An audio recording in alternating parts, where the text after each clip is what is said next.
Page 1. The Miracle of the Origin of Our Race.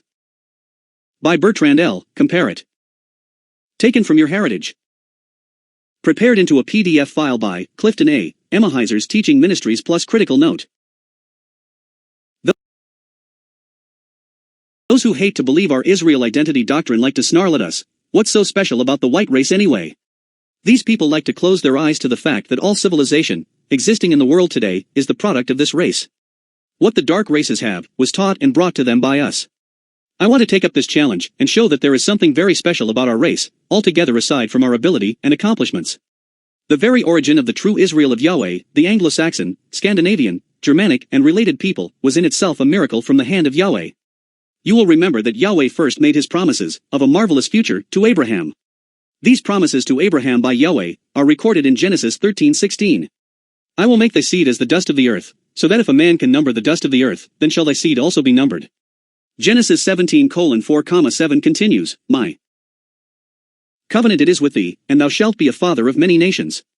And I will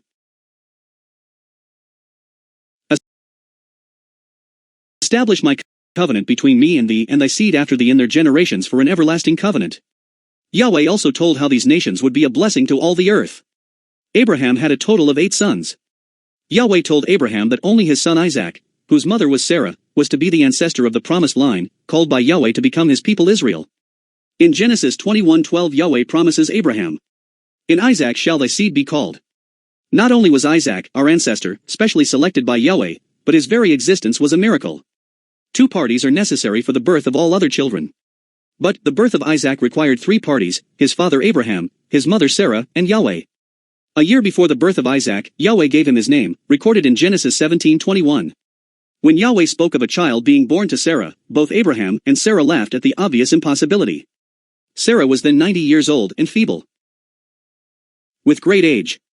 She was 45 years past the time when she could bear a child, and she had been barren all her life. Abraham was 99 years old. Yahweh performed the miracle he had promised. A year later at the age of 91, Sarah bore her first and only child, Isaac. This was only the first of several miracles.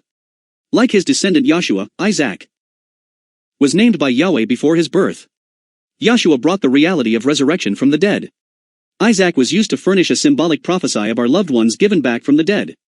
Naturally, all of Abraham's hopes were now centered upon this miracle son, through whom all of Yahweh's great promises were to be fulfilled. Page 2. Then came the stunning command from Yahweh.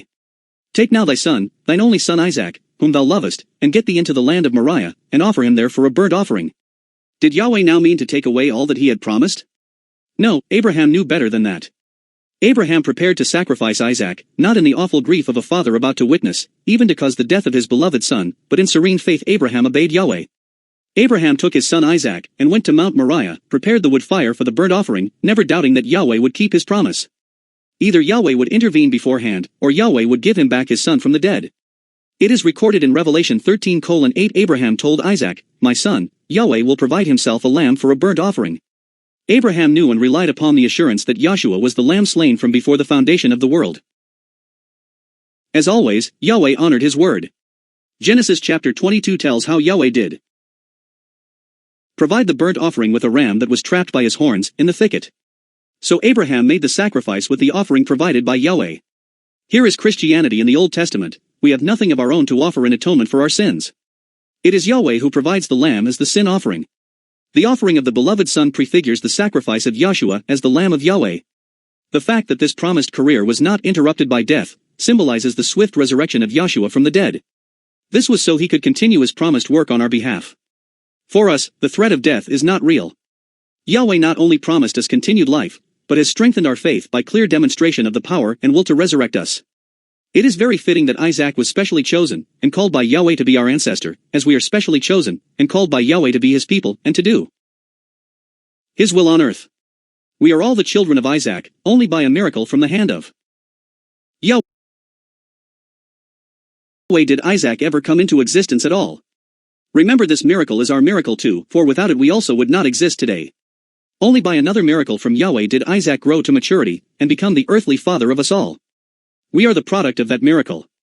Yahweh told Isaac, recorded in Genesis 26:4, I will make thy seed to multiply as the stars of heaven, and will give unto thy seed all these countries, and in thy seed shall all the nations of the earth be blessed. With all our human imperfections, we have fulfilled this prophecy. We have brought the other races the first sanitation they ever knew. We stopped the pestilence which had previously ravaged their lands. We stopped their murderous tribal wars and brought them peace. As long as we remained in command of their lands, we brought them the only public education they have ever known.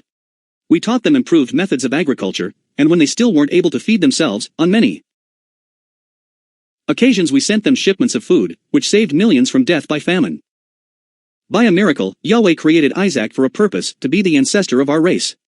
By miracles, Yahweh brought us to the great numbers and power he had promised to us. Yahweh said of us, "They shall show forth my praise." Despite our human faults, we have done so. Critical note by Clifton A. Emahiser. In these last 3 paragraphs Comparet makes it appear that when it says, "In thy seed shall all the nations of the earth." Page 3. Be blessed that it somehow means the non-white races. While I have a lot of respect for most of Comparet's teachings, I have to draw the line on his comments here. It was not the other races that were to be blessed, but the many nations formed by the children of Israel as the promises to Abraham, Isaac and Jacob proclaim. It's amazing to me that our people can't understand this.